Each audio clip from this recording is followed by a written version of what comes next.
Vela asked us to listen to the record before we broadcast it. There was a certain aura of unease surrounding her. She pretended it had to do with not knowing what would happen after we broadcast the record. But I knew something else was wrong. So, I bet you're all wondering why I insisted we play this here. I think it's obvious. You want us to listen to music, and Alex's spoiled ass has the best sound system out of the 6 of us. That's actually correct. Back in my reality, I had written an album. This album. But I guess you already knew that. Anyway, just listen. I hope you enjoy what I made.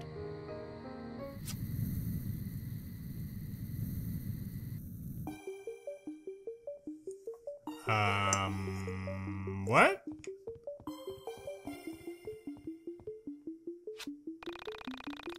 When I hear this song, I think about distance. The distance between me and the reality I came from.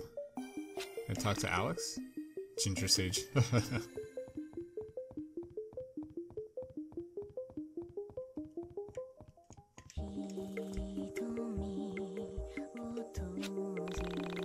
I don't think I should have played this. Everyone's gonna hate my song.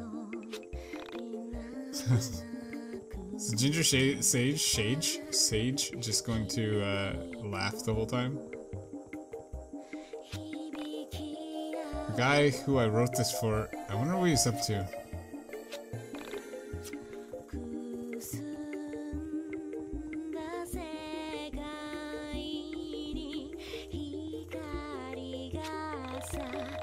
I hope this isn't as bad as I think it is. Sounds pretty good.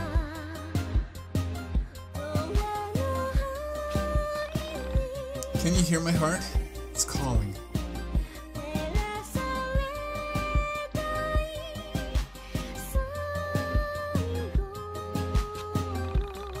This is what music from my reality sounds like. Pretty different from yours, huh?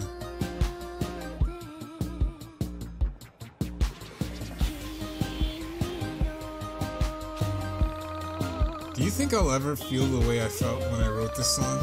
I hope not. I don't ever want to feel that way.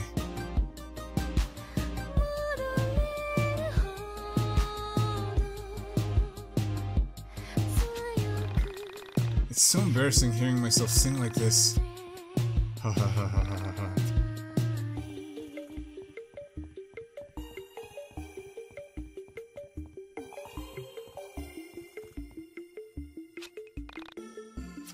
I don't want to talk to the Ginger Sage. I don't think I ever loved that guy.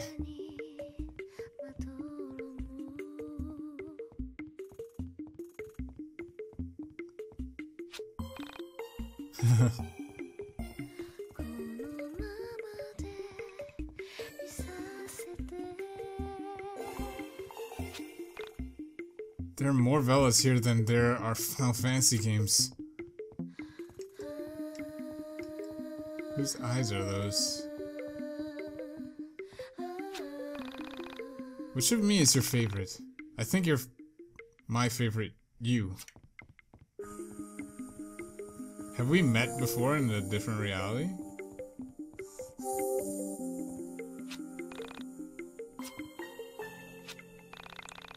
I'm the worst of the Velas. I let everyone down. I'm sorry. Maybe my sequels will be better. But probably not by much.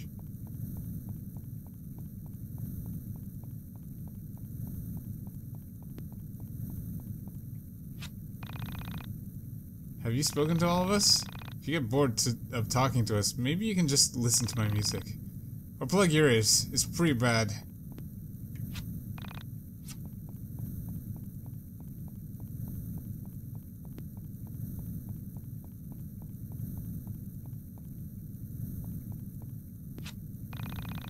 So, when this is over, please tell me that my song is beautiful. Just don't be awkward about it. Don't tell me that it's beautiful like me. Please, just appreciate my art. My appearance doesn't matter. Only what I make, you know? Like, I appreciate you for who you are. Yes, you're kind of a brat, but Alex, you're really not that bad. I bet there is a reason why you are the way that you are. Just like there's a reason I am the way I am. We spend so much time of our journey learning about all of our friends. Why don't we ever ask about you? Who are you? Where did you come from? How did you get to be the way you are? I think that's what this song is about. Sorry I lied. Step into the light. It's beautiful, Vela. Yeah, really nice. Better than I could do. It's nice. Not what I normally listen to. But I can tell it's good for the genre. Probably. No! Y'all can Alex, all you had to say was, wow, that was really good. I could tell that she wasn't happy with our replies. But none of us knew what to say. The music had shown us a side of Vela that we had never expected to see. A sort of vulnerable side. I felt compelled to chase after her, to tell her the music was beautiful and that she was incredible. But my feet didn't move. I remained as still and as silent as everyone else. My body motionless. I surveyed everyone's eyes, willing my brain to bind with theirs and get what they had been thinking. Had they all hated it? What had triggered such a lack of enthusiasm? You should go after her. It's what I'd want. Let her know it was great. If this is Vela's album, why was a guy singing on it? I almost cried. I hope she's okay. You gonna talk to her, man? Alex has left the party. Rolling solo. Panda. Wish me luck. Rory. I don't want to read my blacks. Is anybody actually going to talk to me? I wish I was as talented as that girl. I hope she's okay. Rory, I want to talk to you. No, I don't want to talk to... Rory! I regret not telling her how much I loved it.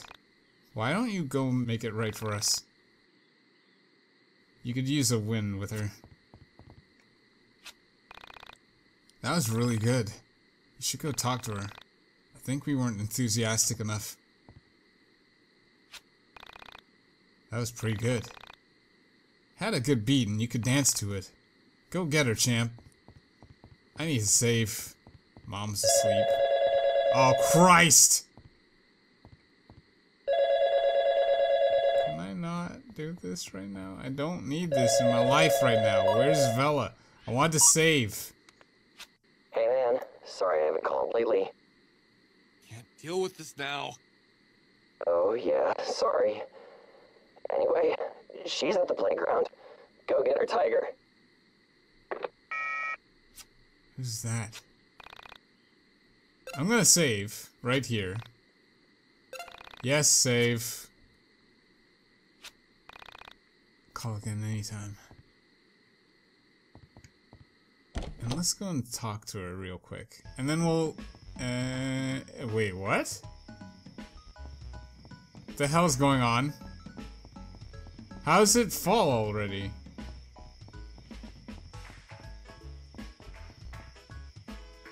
Hello? Chance Arbiter? I just saw Vela run by. She was crying. I think you should go after her. I'm pretty sure she headed towards the arcade. That's what a good friend would do. You are a good friend, right, Alex? Who are you?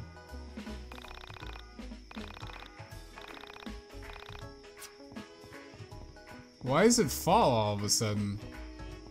Nobody's out here, right? Any spookiness? Ugh. It's not nighttime, so these things should not be moving around. Skateboard. Wait. Who the hell are you? Arbiter concerned? You're looking for Vela, right? She headed up the street and into the park. You should hurry. She seemed upset. Yeah. Let me see if there's any other arbiters around the dang joint. I don't think so. They're probably just in, like, specific spots.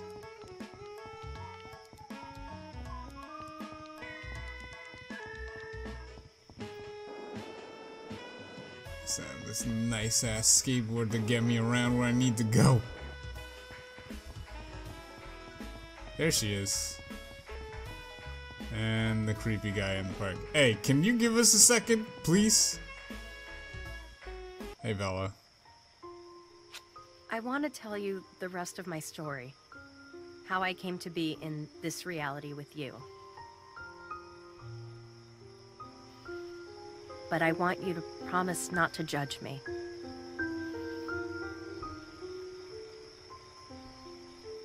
I won't judge you. I have come to understand certain things. Things I know to be true. Things that I know others wouldn't understand unless they had experienced them. Before I can begin my story, I need you to understand the basics of how I have come to understand the universe.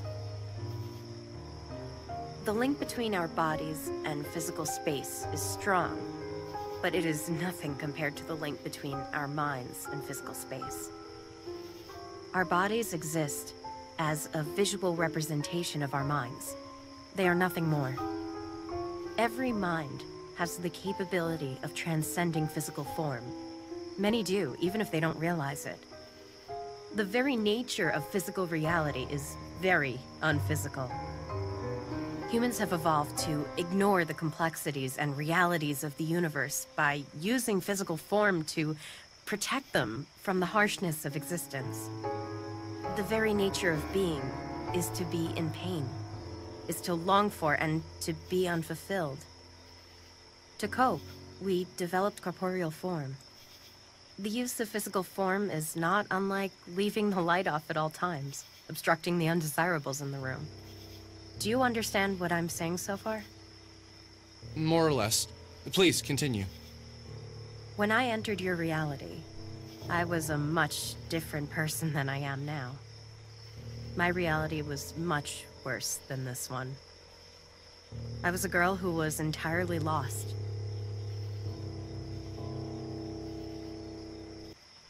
From a young age, people thrust their expectations on me. They believed I was destined for artistic greatness. I was a child prodigy in many ways. I had peaked by my early teens, and I was no longer able to perform or create at a level that could match the adults around me. I was, for all intents and purposes, a disappointment. Picture for a moment being a young girl who can't do wrong. Everything I created, everything I said impressed those around me. I was the perfect child artist, but that's all I ever was. When I became an adult, my body grew, but my artistry remained childlike. I considered quitting piano, considered removing myself from art altogether, but something pulled me back. Somewhere along the course of my life, I had developed an artist's mentality. I knew I wasn't a good adult artist, but I was still compelled to create. And with each new thing I tried, I continued to disappoint those around me. It was May 22nd, 1996, when I met the man who would fix this for me. At 3:02 a.m., I walked into a music club in the city. He was on stage, playing to a small but enthusiastic audience. Each note he played on his guitar seemed to tell me something that I had always known, but had never really understood. After he finished, I knew that I had to speak with him. It wasn't before long that we became both romantically and artistically involved. It was as if knowing him had somehow broken the seal around my mind that was preventing me from creating something worthwhile. The lack of refinement to his playing freed me from the confines of rhythmic and artistic regularity. I don't mean to suggest that he was lacking in technical refinement, just that a certain jubilation came through in his playing that I had never experienced. Our relationship was like a whirlwind of physical and emotional affection. Never had I given myself to someone so literally and spiritually before. Together, we wrote A Distant Voice, and I knew that I still had the hopes of being not only a good artist, but an interesting human being.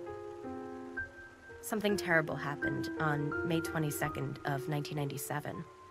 At 3:02 p.m., his daughter had come home and found us together. He hadn't yet told his children about me. I was a much younger woman. He followed her out and into a coffee shop. I waited for them to return, hating myself more and more for entering his life and making it difficult. I waited there until 3:02 a.m., completely beside myself. And the strange thing is, he never returned. He never came back into his own apartment. I stayed there for a few days, knowing he'd have to come back eventually. And he simply never did. I called his friends, I called his manager, and they all said they hadn't seen him. Just like that, he slipped through the cracks of my reality and never returned. And you never saw him again? I did. It was May 22nd, 1998, 12:01 p.m. A minute into the first concert I had put on since his disappearance. I had refused to do our music live or release A Distant Voice until I had seen him again. Finally, legal pressure forced me to schedule a release for May 22nd, 1999, with a year-long tour to promote it. I watched in terror from behind my piano as he wrapped his arm around a girl even younger than I. This girl was not his daughter, though she was probably his daughter's age. I left the stage and receded into myself. The man who placed his arms around that young woman was not the same man who placed his arms around me so many times. It couldn't have been. The man I knew would not have put on such a display of affection, knowing it could hurt someone so much. It was in that moment that I longed to leave my reality behind, to sever my ties to my physical form and exist in a different space. For many days, nights, minutes, seconds, I sat in my bed, slowly drifting further into my own depression, slowly pulling my mind from my body. When the separation happened, it was almost immediate. It was so sudden that the painful moments leading up to it felt trivial. I was just my mind, and I had left my physical body behind. I floated until I found a reality that seemed different from mine. Hoping to find a reality that contained the him I knew. Hoping that he had fallen into this reality, and we could be together again. Was his voice the one we heard on the record? No, it wasn't. I don't know whose voice we heard. I was so nervous sharing that music with you guys, I almost didn't realize it wasn't me singing. Well, everyone loved it. It was amazing. Really? I can never tell what people think when I show them my songs. Well, what should we do now?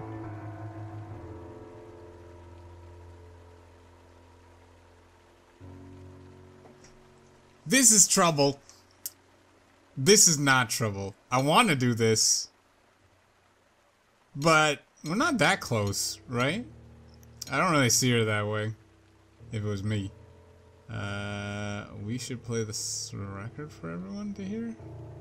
Lead the way. I'm curious. I'm gonna save the... Please don't autosave. God, please don't autosave. Well, I have a save before. On a different file. I'm curious. I just need to see what happens if I choose Kisser. I'm gonna save right here. We'll do that. I'll do that. What will you do? Save.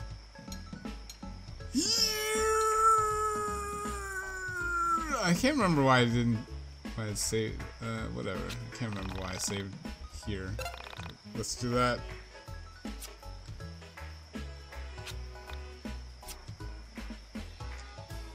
Load up the next one. See what that choice bring me. What should we do now? Okay, let's see what this kind of trouble brings. Oh, yeah, sorry. I think I misread that situation. Yeah, no, it's cool. Let's go back inside and whatever. Just not that whatever.